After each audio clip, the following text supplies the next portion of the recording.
بسم الله الرحمن الرحيم الحمد لله رب العالمين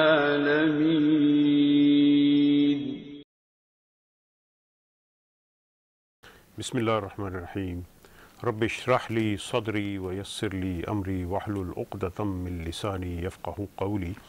Dear viewers and listeners, young and old, I shouldn't say old, I'm also old, but elderly, young and children, women and Muslims and non-Muslims, men and women.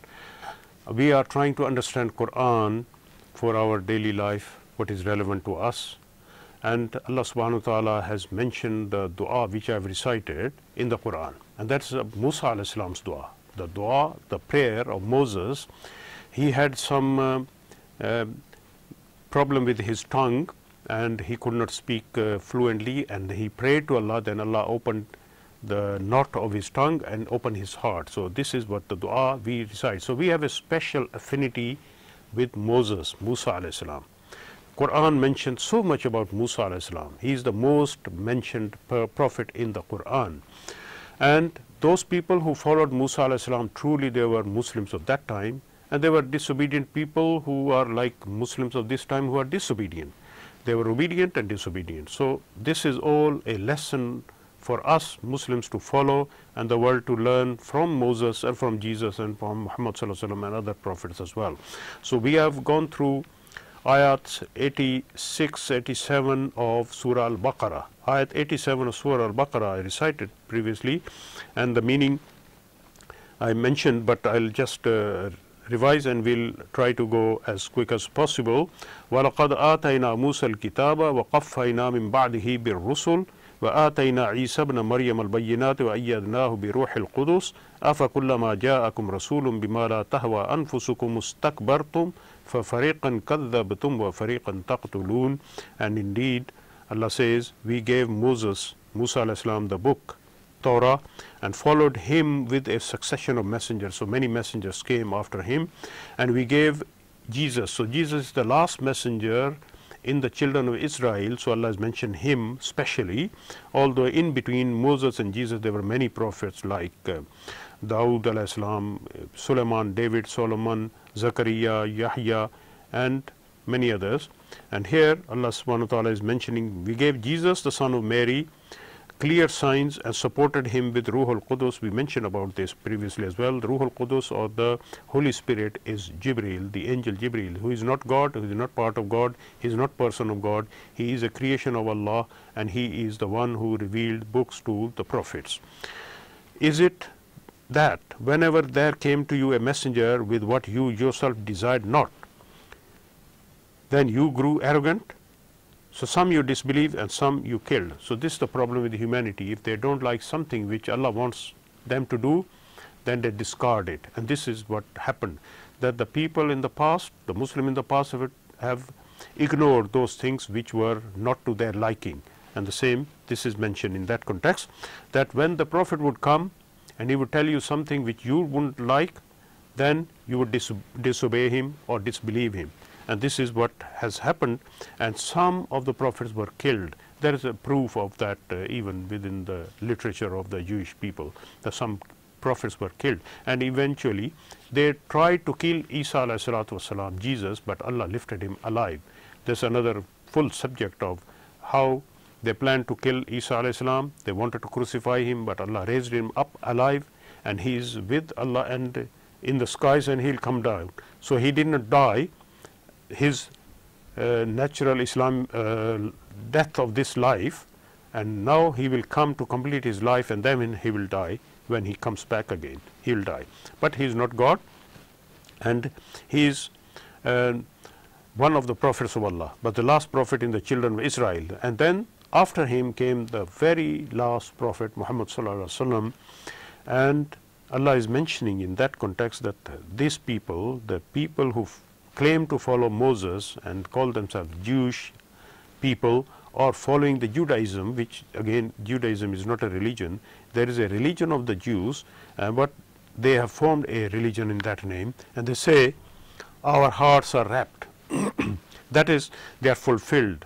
it doesn't need anything more, because when the Quran came, then they said, well, they thought that we have got Torah, we have got the previous books, and because they had already rejected Jesus as well and his teachings of Gospels, well, like his Injil, which was revealed to Isa alayhi salatu wasalam, and it was not against Torah, it was like extension of Torah, and Quran is not against Torah and Injil and Zabur, it's also extended further. It carries the same message, reinforces it, and then contributes more and takes forward the humanity till eternity.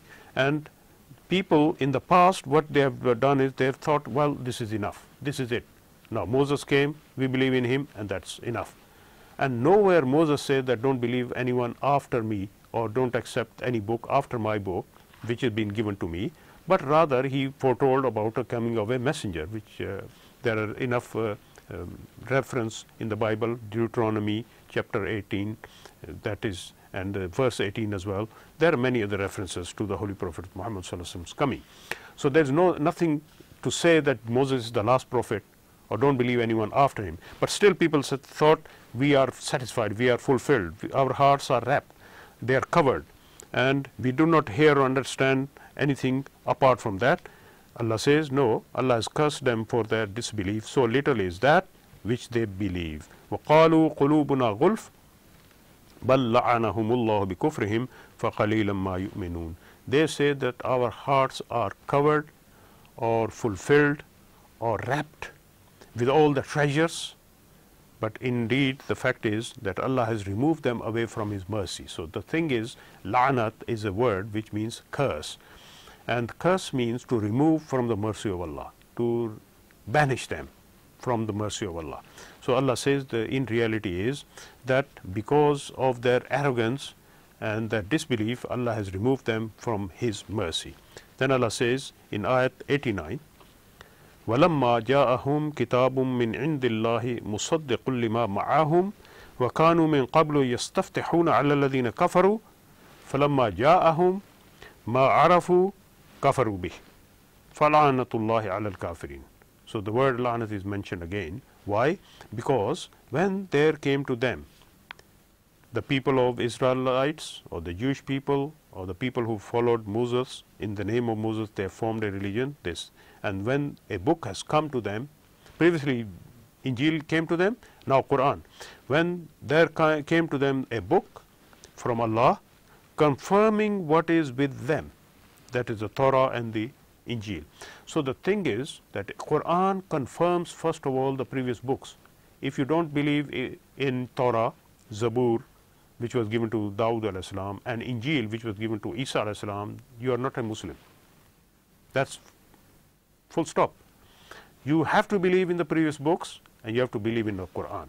So Qur'an does not go against those teachings. It's continuation of those teachings, extension of those teachings, confirmation of those teachings, and elaboration of those teachings. But still these people have arrogance that they reject Qur'an. So Qur'an is not there to reject previous books, and it confirms. So what right those people have to reject Qur'an outrightly just without any reason? They have no evidence for that. So Allah subhanahu wa ta'ala says, although beforehand they had invoked Allah in order to gain victory over those who disbelieved. So whenever the Jews would have a quarrel with the pagan Arabs, the polytheistic Arabs who worshipped idols and statues, and in Arabians were in that cult of worship of idols and statues and gods, semi-gods, demigods. So the Jews were worshipping at least one god, and they professed to be worshipping. So when there was some trouble, so they would make dua, Ya Allah, send that prophet who is mentioned in the Torah, so that we get victory by his support. We support him, he supports us, and we get victory over these disbelievers. And now the things have come to that end, that the prophet has come, and now these people are not accepting him. So Allah says, and when previously they were asking victory by, and they were seeking for coming of that prophet, promised prophet, and get victory over these disbelievers, now when there came to them that which they had recognized, now they have recognized, they have the Prophet has come, they have recognized, then they disbelieved in it.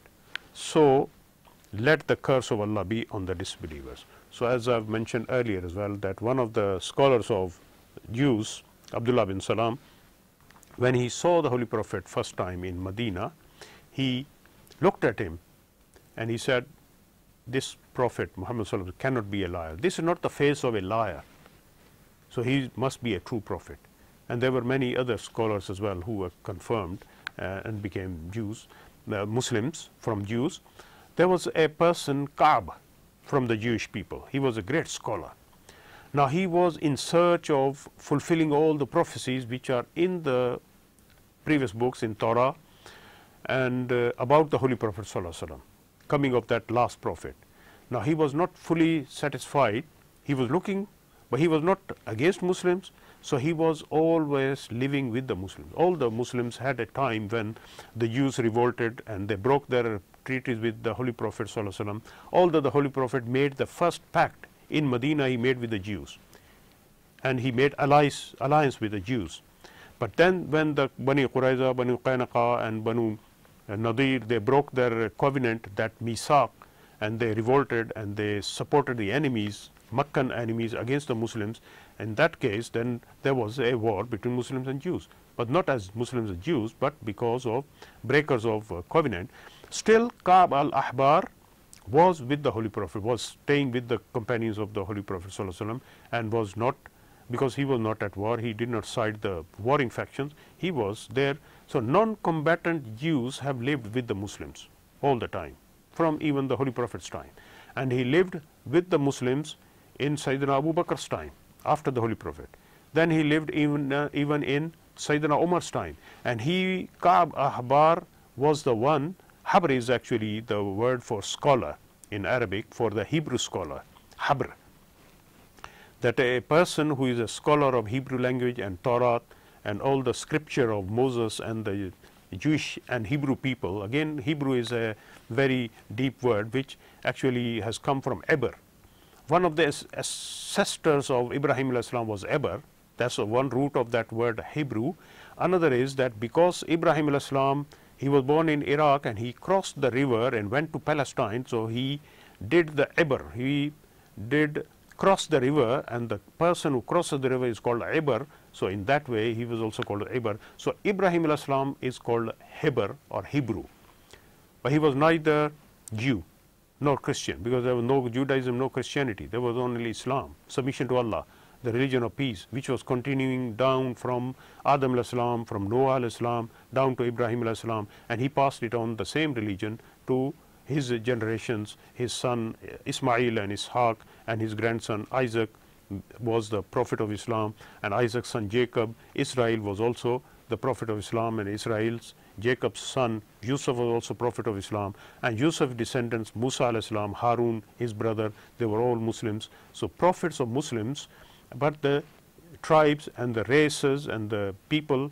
and the nations were different. So Hebrew is the ancestors of the people who came to be known as Jews and later Arabs, Mustaraba, Arab Mustaraba. So the descendants of Ismail are Mustaraba Arab. So Arabs and Jews are cousins, one from Ismail, one from Isaac.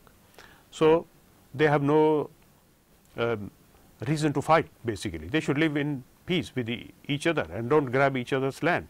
So Muslims or Arabs have not grabbed any Jewish land. Jews were there in Palestine, and suddenly when Hitler and the European nations had pogroms and Holocaust against the Jews, then the Jews were given a sanctuary in Palestine at the cost of Muslims and of Palestine, and Israel was created by the connivance of the world powers, and UNO accepted it, and in 1947 or 48 Israel was founded, but it was founded on land possessed by the Arabs, by the Palestinians. So that became the episode or the time period of fighting between the Jews and Muslims, or Arabs and Jews, but this discord has not been previously there. This started with that time, and now if Israel has a peace pact with Palestine and the Palestinian state is created, there won't be any fighting between Jews and Muslims. So this is a political phase. This is what we can say. But still